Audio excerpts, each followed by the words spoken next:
Welcome to the Polar Homestead. We learn finance, permaculture and prepping. A modern view of the world. Don't forget, freedom is in your hands. Stay safe and vigilant, friends. And now your host, Ralph KK. Launch in 3, 2, 1. Let's go.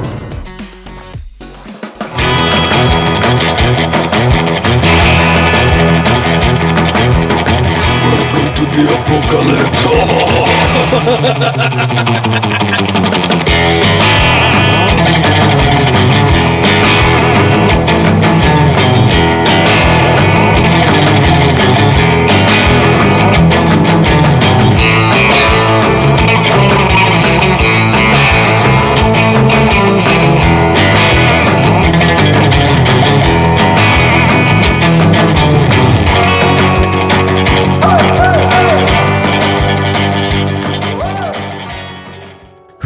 Hey, beautiful people, what is happening today? My fellow humans, the apocalypse is here again. Or so we say every day, because the apocalypse is always here. So here it goes. Welcome to the apocalypse. So I would say we are like halfway through the summer. The potatoes, they are growing. I've got all kinds of herbs and greens in the garden. I've got cilantro, I've got parsley, I've got some rucola, kale, the magical kale that you put it in the ground and it just grows everywhere like a weed. So I suppose we have something like 2 months left of the growing season. By now most of the fruits there, or the fruit trees there, most of them, they are pollinated, they got fruits, they are growing. They are halfway through. The berry bushes, they are also halfway through. I would say that in around something like maybe 2 weeks or 3 weeks, all my berry bushes, all the fruits there, all the berries, they will become ripe, ready to be taken and eaten. So today in the news, besides all the financial crisis and financial depression, contagion that is happening all around, today we have something like a big event happening. Unprecedented event that has not happened for more than 100 years. Today it seems that apparently Russia has defaulted on its foreign debt. This has not happened since the Bolshevik Revolution, more than 100 years ago. So it seems that they will not be able to pay the money because of the sanctions. It's not that they don't have the money, it is that the West is blocking them from paying the money. So the West is forcing Russia to a default. And the consequences of this are unknown. We do not know what is going to happen.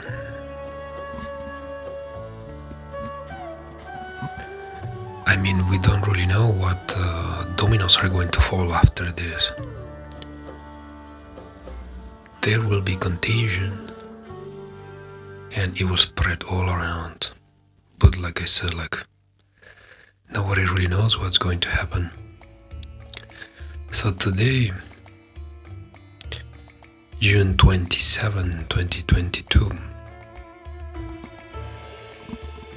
the day where the default will be officially declared, we will see what is going to happen in the coming days. But nobody knows what is going to happen. There is some kind of big suspense going all around. It's a mystery. Today also in the news, we have several articles talking about the military buildup in the near Taiwan in the Pacific by China. So there's a couple of articles today out there that say that there is a huge buildup in all areas of the military, of the Chinese military, and they're starting to, how could you say, to put more troops, you could say, near Taiwan for a maybe future invasion. So that is concerning. I don't know, but everything that is happening, it gives me something like low-key World War III vibes, you know. And what can the average citizen and what can the average citizen do in these circumstances? What should normal people do? I would say just grab your potatoes and start growing your potatoes. Your best chance of survival is potatoes. Remember, it is something like a 1 to 10 ratio of potato production. So in theory, you put 1 potato in the dirt, and then in 100 days, you get 10 potatoes back. This is something like a good financial investment, potato investment. By the way, this year I'm trying to do something new, something radical. I am trying to grow corn in containers inside my little glass terrace. And so far, so good. Sometimes corn can be like a very forgiving plant. I mean, you can overwater it, you can underwater it, you can just put it in the sun in a very hot place, and most of the time it is okay. I would say the only problem, or the nemesis of corn, it is frost. Frostbite. This can totally kill a plant. So outside of frost, so corn would just, or can't survive anything just outside of frost. And even growing in containers. So let's see how that little experiment goes. Like, I don't know, but everything around, like society, seems to be somehow collapsing. The financial markets, I mean, they are so terrible, like you don't even want to talk about it. Also, the cryptocurrency market, it is so terrible, you don't even want to look at it or hear about it, because it is like so terrible. Bitcoin went from 70,000 all the way to $17,000. That is catastrophic. And then because of this major correction, centralized lenders have gone bankrupt. There is Celsius, BlockFi, a couple of others, they are highly illiquid. And now check this out. Some banks, they want to buy them out. Supposedly, like Citibank, they want to buy Celsius. I mean, that is kind of ridiculous.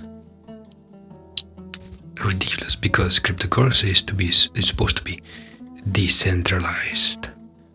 So I mean, the markets are so terrible, you don't want to look at it. You don't want to hear about it. You don't even want to think about it, because it is so bad. We are halfway through the summer.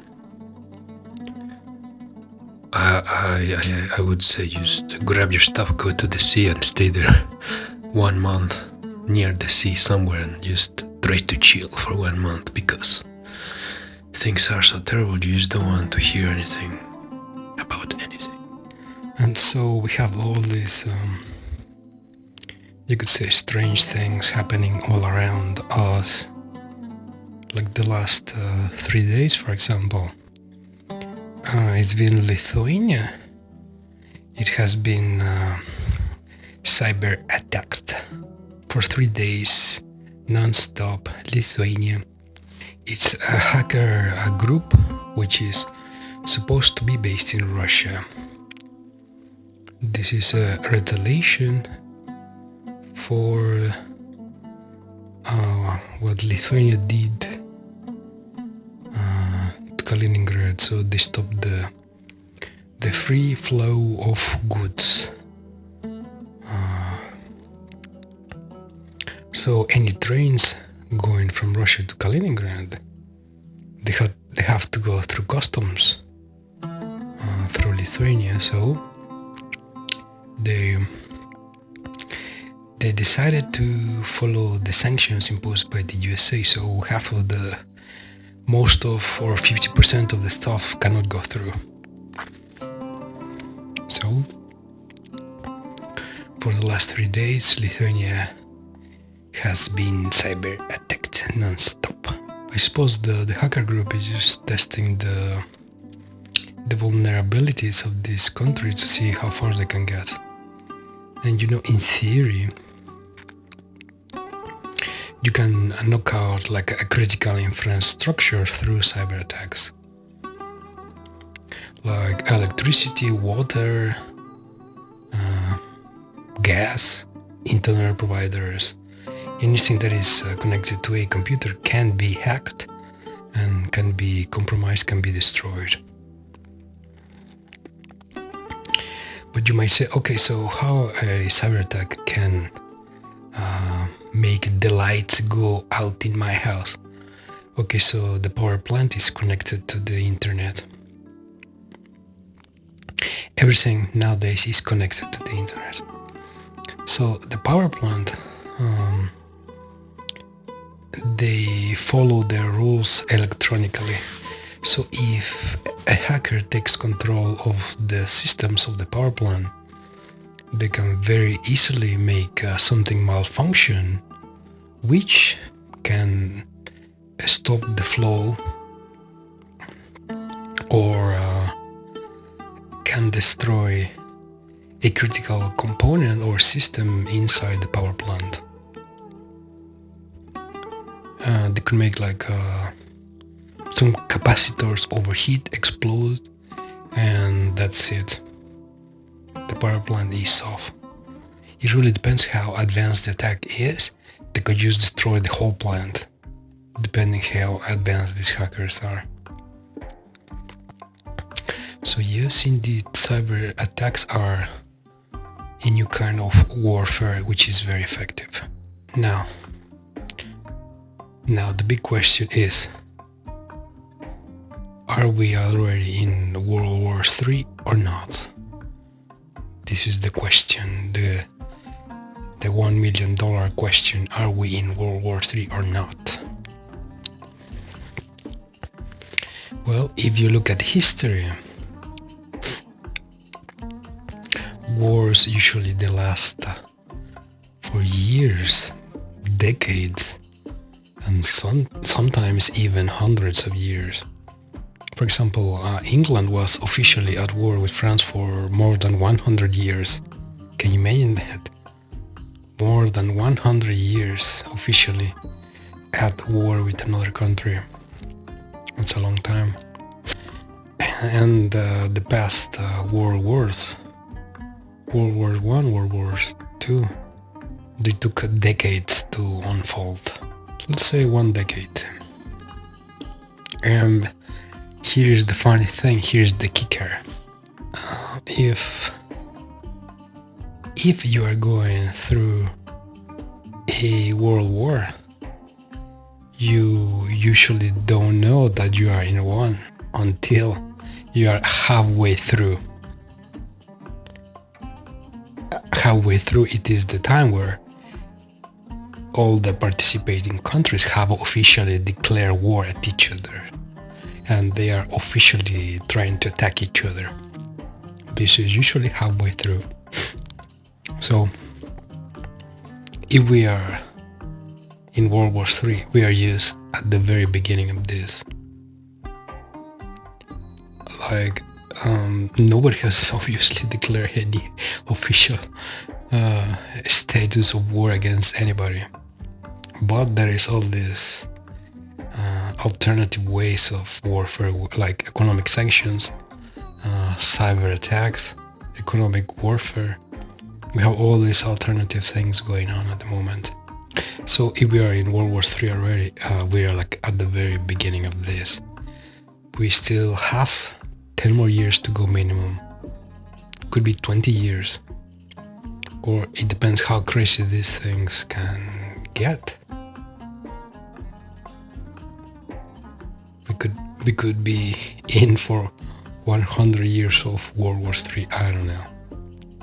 So in these circumstances, what can anybody do?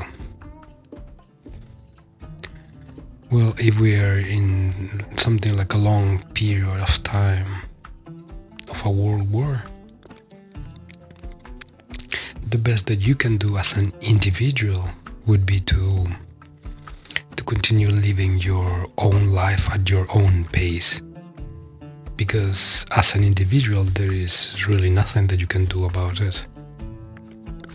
It is like two mountains trying to fall on each other, and you're like a grain of sand at the bottom of the mountain. There is nothing that you can really do about it.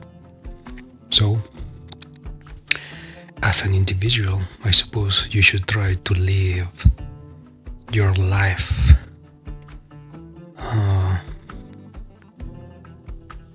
by your own rules, at your own pace, by your own decisions. So even if we are at the beginning of a world war, as an individual, you should just keep on going with your own life. Decide your own path. Make your own choices. Set a goal and try to get there. But the question is, if this is a world war, where could you be safe? A lot of intellectuals, a lot of smart people, a lot of philosophers, you could say, their favorite choices of countries to go to, it is 1, Argentina, 2, New Zealand, and 3, Antarctica. If you would like to live in Antarctica. But in theory, these locations, Argentina, New Zealand, it has a very low possibility to get nuked by somebody, for sure. So by choice, like some of the elite, they are building their bunkers in these countries. Anyways, remember, as an individual, the best thing that you can do is start growing potatoes. Potatoes, this is the food. This is the food that will sustain you through the coming World War III, people. Remember, the ratio is 1 to 10. You put in the ground 10 kilograms of potatoes, you will get, within 130 days, you will get something like, you put down 10 kilograms, you will get something like 100 kilograms of potatoes. 1 to 10 ratio. You don't even need amazing dirt or amazing fertilizer. Potatoes are something miraculous, you could say. Just drop it in the dirt and come back later to see what happened. You could say potatoes are the choice of the post-apocalyptic survivalist, the official sponsor of the Wasteland Survivor. Also, potatoes, besides being used as food, it can be used as fuel And it can also be converted into alcohol for drinking. You can make a very delicious vodka out of potatoes. But yeah, I'm not so sure people or most of people are aware of the pickle we're in, because we're in a pickle. We're in a situation where big countries, they're playing a chess game of, you could say, a death match. Chess for conquering and domination. The pieces are moving across the board, and slowly the possible moves that the opponent can make are becoming less and less. So we are getting to a checkmate kind of position. Perhaps not checkmate, but we are getting to a point where certain decisions, certain outcomes are more likely than others. And today you can see that the world is being split into two positions. You could say it's the West versus the East. If you follow the news at all, like yesterday there was like the G7 meeting of nations, which is mostly the USA and pals. You know, the USA, Europe, Canada, Japan. So the star team, the American team together, the so-called G7. And check this out. What is like really funny is that the whole meeting was about Russia and China.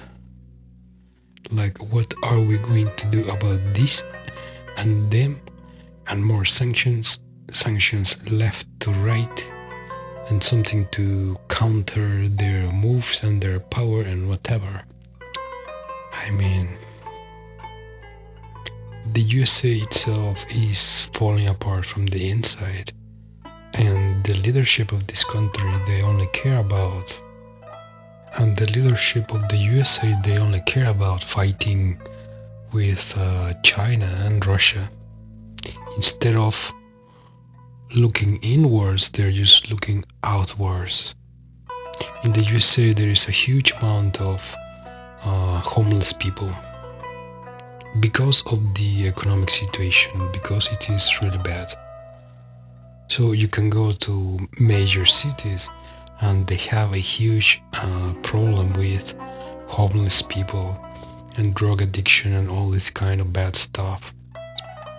So the USA and the leadership of this country, instead of looking inwards to the problems inside their country, they're looking outwards. If you know history, if you are a student of history, if you know about the Roman Empire, there are so many interesting similarities, which is kind of funny and scary at the same time. One very peculiar parallel, you could say, not just between the USA and the Roman Empire, but about most empires through history. It is that at the peak of most empires, what usually happens is the total and absolute debasement of their currency. So it means the empire is bankrupt and they are just creating money out of thin air, which is currently what the USA is doing. But it's not only the USA. Throughout history, most empires, they get to this point just before their collapse and decline. This is the key sign that their debasement of their currency.